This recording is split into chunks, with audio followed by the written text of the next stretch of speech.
महाशिवरात्रि की कथा कहानी। इस कहानी को सुनने से पहले अगर आप चैनल पर नए हैं तो चैनल को सब्सक्राइब कीजिए और बेल आइकन को प्रेस कीजिए ताकि आपको नए वीडियो की नोटिफिकेशन आते ही रहेंगे। एक बार मां पार्वती ने भगवान शिवशंकर से पूछा, ऐसा कौन सा श्रेष्ठ तथा सरल व्रत पूजन है जिससे मृत्यु लोक के प्राणी आपकी कृपा सहज ही प्राप्त कर लेते हैं। भगवान शिवशंकर ने अपने प्रिय पार्वती को शिवरात्रि के व्रत का विधान बताकर यह कथा सुनाई। एक गांव में एक शिकारी रहता था। उस शिकारी का नाम कुंभ था। पशुओं की हत्या करके वह अपने कुटुंब को पालता था। वह एक साहूकार का ऋणी था, लेकिन उसका ऋण समय पर न चुका सका। क्रोधवश साहूकार ने शिकारी कुंभ को शिवमठ में बंदी बना लिया। संयोग से उस दिन शिवरात्रि पी थी। शिकारी कुंभ ध्यानमग्न होकर शिव संबंधी धार्मिक बातें सुनता रहा।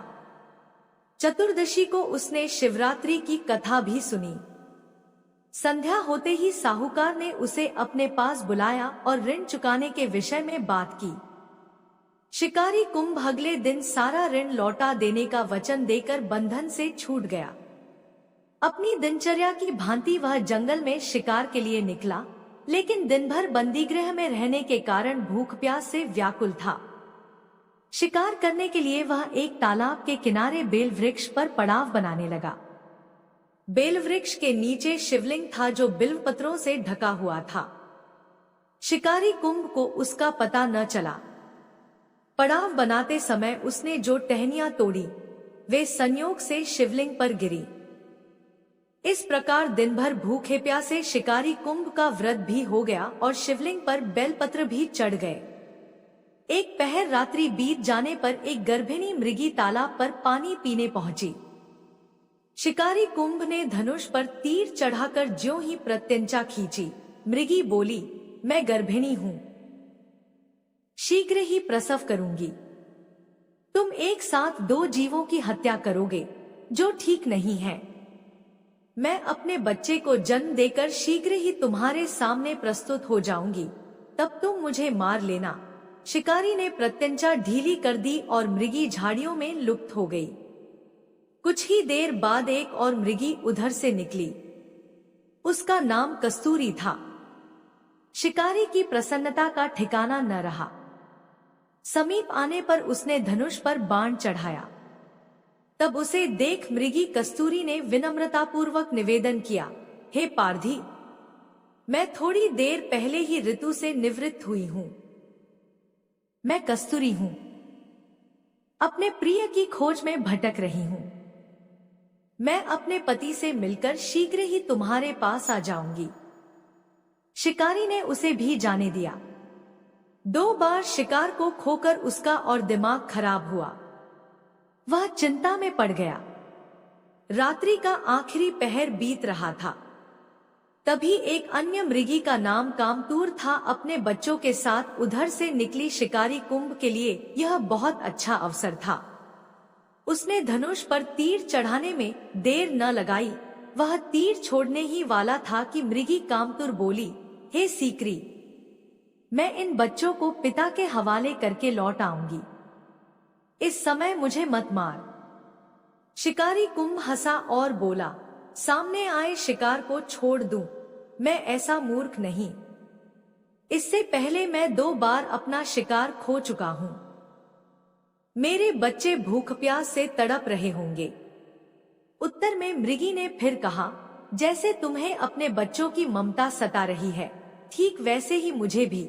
इसलिए सिर्फ बच्चों के नाम पर मैं थोड़ी देर के लिए जीवनदान मांग रही हूं। हे पारधी, मेरा विश्वास कर, मैं इन्हें इनके पिता के पास छोड़कर तुरंत लौटने की प्रतिज्ञा करती हूं।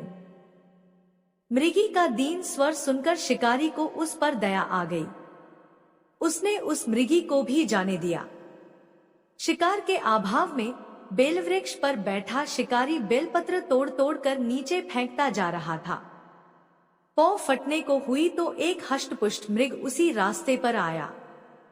शिकारी ने सोच लिया कि इसका शिकार वह अवश्य करेगा।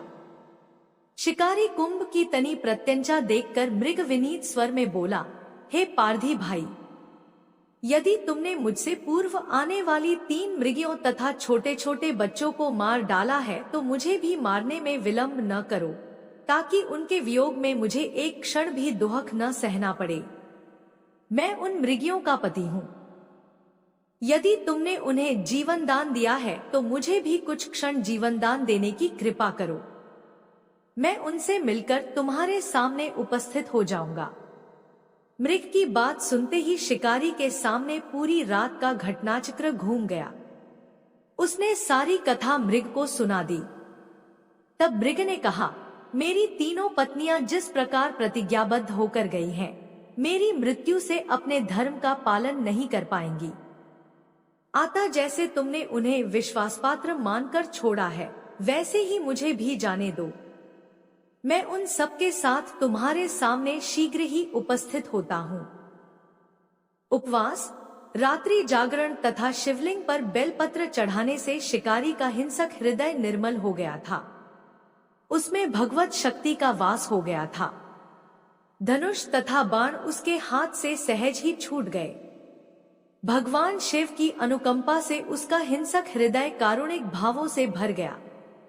वह अपने अतीत के कर्मों को याद करके पश्चाताप की ज्वाला में जलने लगा।